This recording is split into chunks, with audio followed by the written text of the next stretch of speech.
Sementara itu, melihat kasus pembunuhan yang dilakukan oleh anak kandung terhadap ibunya di Ogan Komering Ulu Timur, pengamat hukum Nurmala mengatakan jika tersangka harus jalani tes kejiwaan untuk mengetahui kondisi tersangka.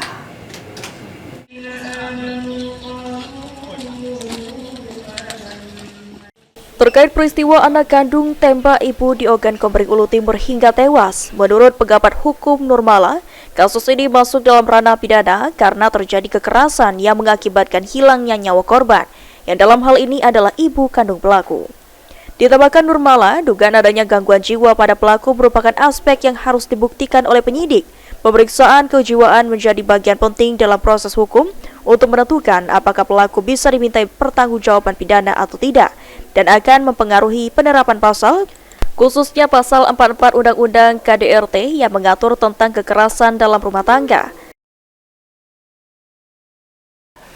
Karena itu antara anak kandung dan ibu kandung ya, maka itu sebenarnya bisa diterapkan Undang-Undang PKDRT ya.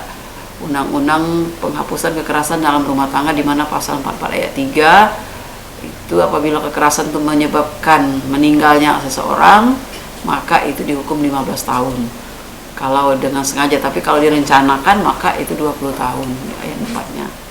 Dan di siapa-siapa yang dimasuk dalam ruang lingkup rumah tangga itu jelas di pasal 2 Undang-Undang PKDRT itu ada ayah, ibu, anak, atau orang-orang yang bekerja dan menetap dalam sebuah rumah tangga. Sebelumnya, polisi menangkap Kusmadi Wiranata, pelaku penembakan wanita di Desa Bangunrejo, Kecamatan Belitang 2, Kabupaten Ogan Komering Ulu Timur. Korban merupakan ibu kandung dari pelaku. Penembakan itu terjadi pada Kamis di rumah korban di Desa Bangunrejo, Kecamatan Belitang 2, Kabupaten Ogan Komering Ulu Timur. Aji Delia, PAL TV.